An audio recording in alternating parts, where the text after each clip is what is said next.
Barrett Sallee. I hope you're having a great Monday. Welcome into the game here in T-Town. Thanks for having me, Ryan. I appreciate it. Hey, absolutely. Let's go back to the weekend. Biggest takeaway from college football this weekend as you watched it from your perspective? The biggest one is whether we think Notre Dame is good or not. Notre Dame is going to be in this conversation, which is probably going to anger 75% of the country, if not more. But a win over a Stanford team that is not really what it's supposed to be. They're terrible on the ground this year. But a win over Stanford is really their toughest obstacle from here on out. So unless they get tripped up by Virginia Tech this weekend at Lane Stadium or whoever down the road, USC might be their other toughest matchup. Notre Dame is a thing. And, whether it's a thing that is comparable to 2012 when they made the VCS championship game but clearly didn't, have the talent to be there, or they actually are good. We don't know yet. But it's Notre Dame season for the foreseeable future. And so as you look at Notre Dame, what Barrett is talking about, they've got Virginia Tech this weekend. Then they've got Pitt, Navy, Northwestern, Florida State, Syracuse, Southern Cal. It's on cruise control from here on, even Virginia Tech. Syracuse may be a challenge. Syracuse isn't bad. But it looks like a team that, if we believe somewhat of the Fighting Irish, they should be on cruise control, right? Yeah, oh yeah. Virginia Tech, they have problems in the secondary, and ODU exposed that, but and Notre Dame certainly can too. And Syracuse might be a challenge. Syracuse is, I think, better than maybe a lot of folks realize. That schedule, whether you like it or not, Notre Dame is going to be a factor in this.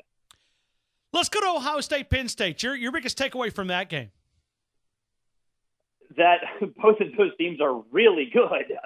It's crazy that in two Ohio State wins, I thought the opposition was just as good or close to as good. So, yeah, Penn State, man, the thing about Penn State is they replaced 8 of 11 starters on defense. But a lot of the guys they had coming back were guys who contributed. And they absolutely rattled Dwayne Haskins.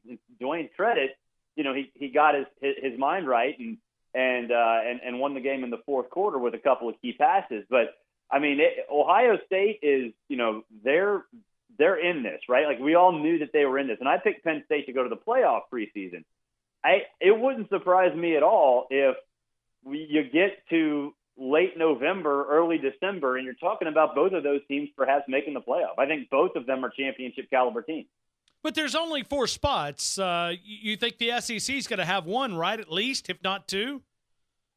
Yeah, well, no, I don't think – I think just assuming the SEC gets 2, I think is a little presumptuous considering of the teams that you would think would be, second. I would say Penn State in the end would be very comparable to Georgia and might have a better resume than Georgia. So,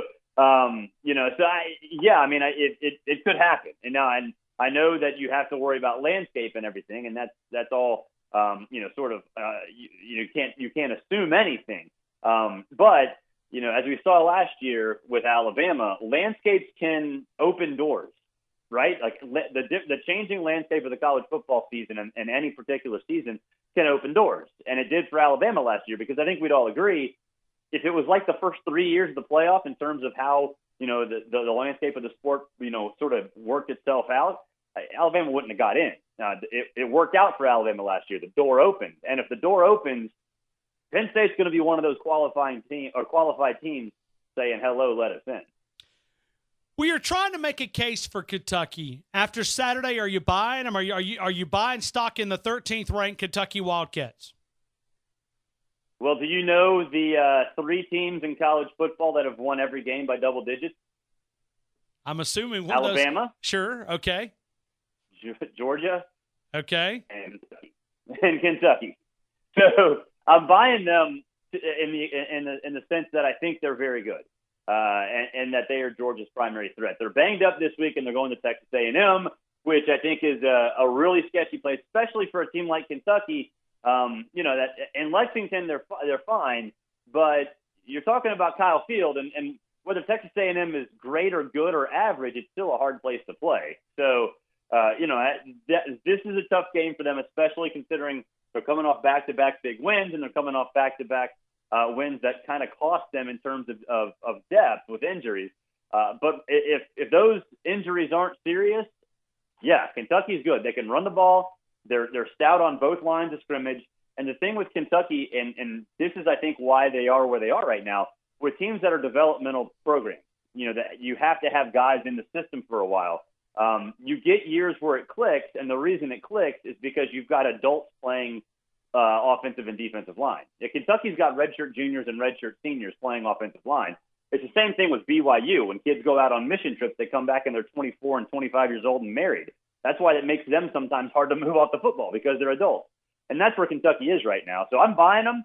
If the injuries aren't as serious as maybe they might be. But either way, man, Josh Allen, that dude's a freak off the edge. So if they get past Texas A&M, they'll beat Vanderbilt, they'll beat Missouri.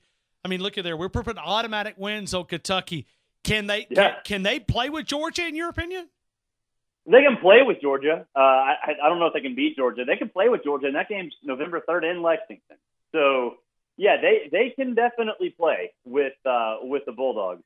And I do think they'll be undefeated if they get by this game. I think this is their toughest game on the schedule before that Georgia game. So I don't know if they could beat Georgia. The home field, I mean, Lexington at times can be a tough place to play, given the right situation, and think that would be a situation where it is tough. But I wouldn't pick them to win, but of the regular season tests that Georgia's going to get, including the one with LSU, it might be the toughest.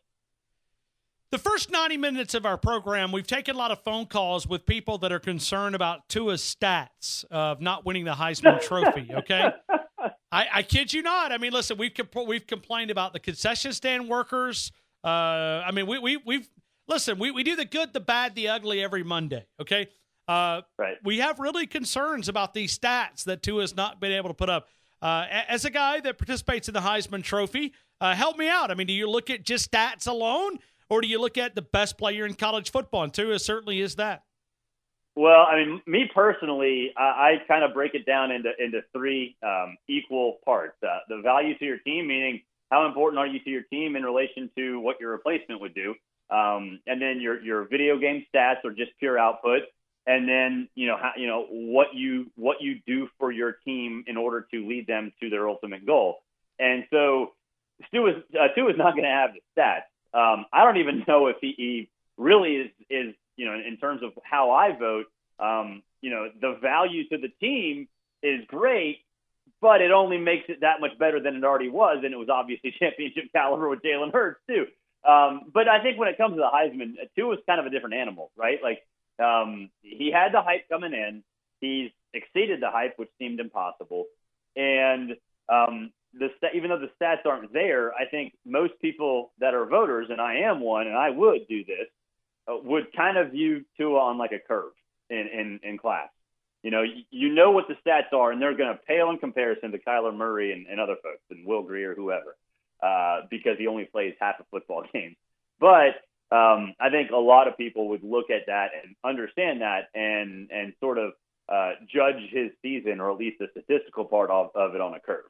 Hey, let me just work in some breaking news here that's just now breaking around a former Alabama head football coach. Mike DuBose has been transported by medically helicopter, unspecified hospital, after accidentally shooting himself.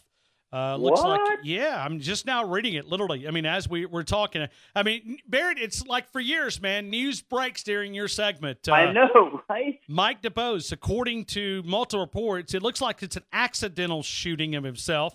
But it may be a hunting accident. I'm not sure what you're hunting in early October, but it looks like it happened down in Lower Alabama. So he has been transported via a medical helicopter to an unspecified hospital. That's just now breaking around the college football world. So Mike DuBose, who was living down in Opp, where he was from, and looks like the accidental shooting of himself. Let me go to another conversation here, Barrett. And I think you brought the common sense approach to it. When you look at Texas A&M, Jimbo Fisher grabbing a face mask, why are we making a big deal out of this? Because we have to get mad about something in society all the time, and we're a bunch of snowflakes. I mean, honestly, that's the truth. I think you nailed it. Yeah. Okay. I mean, it's the truth. And, look, Jimbo Fisher grabbed Tyrell Dodson's face mask to get him away from a situation in which he was going to hurt himself, hurt his team, and potentially other physical harm could happen with his players and other players on Arkansas's team.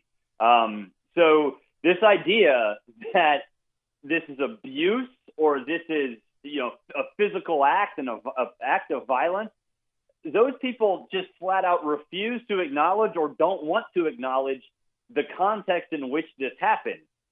Jimbo's just coaching. That's all he was doing. He was just coaching. And if people want to get mad at him, get mad at every single college football coach in the world, because they do it every day, and it's totally fine. Look, and Tyrell, I said something about it on Twitter on Saturday, and Tyrell Dodson even replied to my tweet saying, "Thank you, it's not a big deal." Like, if he doesn't think it's a big deal, why should anybody else tell him how he should feel? Like, I don't get that.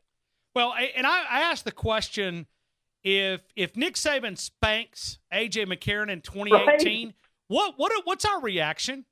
I mean, my reaction would be the exact same I have right now. Like, it's not a big deal. But yeah, but I'm just saying, what would happen in 2018 if Nick Saban had spanked A.J. McCarron like he did it? What was that? 2011, 2012, 2011, I think. What would the reaction be? Oh, it's Saban, so it would be even worse. Sure, it is, which is so dumb. Like, honestly, that was dumb. I mean, Saban spanking McCarron was funny, but it wasn't violent. And this wasn't violent either. I mean, and again, I go back to the hypocrisy of it all.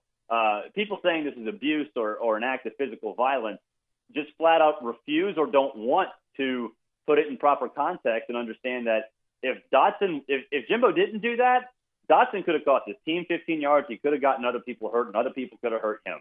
And that's the important thing, and that's why Jimbo did what he did, and he should be applauded for it. We have made this reference, and this will be the final question. We're talking to Barrett Sallee, and we made the reference on Friday when you published the article on CBSSports.com, and you got some quotes from a professional handicapper, MGM, I believe is the name of the sports book. You said Alabama would be a double-digit favorite against most of the top opponents that we're kind of including in this playoff conversation. Just kind of elaborate on that article and maybe what you learned from the way they're looking at it from Vegas.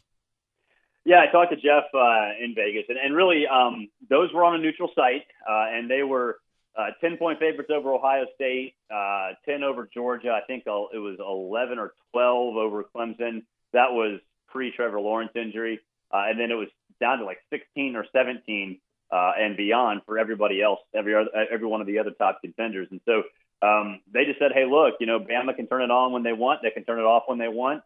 The defense is what it is, and teams just can't handle that. And a lot of it also is, buzz. And Vegas lines, the one thing that always bothers me is that Vegas isn't predicting a score. Like, Alabama being a 10-point favorite over Ohio State is not them predicting a score. It's them trying to figure out, how to balance money on both sides. And I think Bama hype certainly plays a role in that. How much of a role, I don't know. And they didn't really know either. Because you don't really know how those teams, other than Bama would be looking and how much, fan interest and buzz would be about them. But I think it definitely goes to show that whether it be the public buzz or just Alabama's sheer status as the behemoth of college football, that there's a ton of respect out there. Well, we used it a ton as a reference point. CBSSports.com, where you can find the article, stay up to date with all of college football. Barrett Sallee, connect with him on the Twitter account, straight up Barrett Sallee. As always, we thank you for your time, and we hope you have a great week. We appreciate it. All right, thanks, Ryan.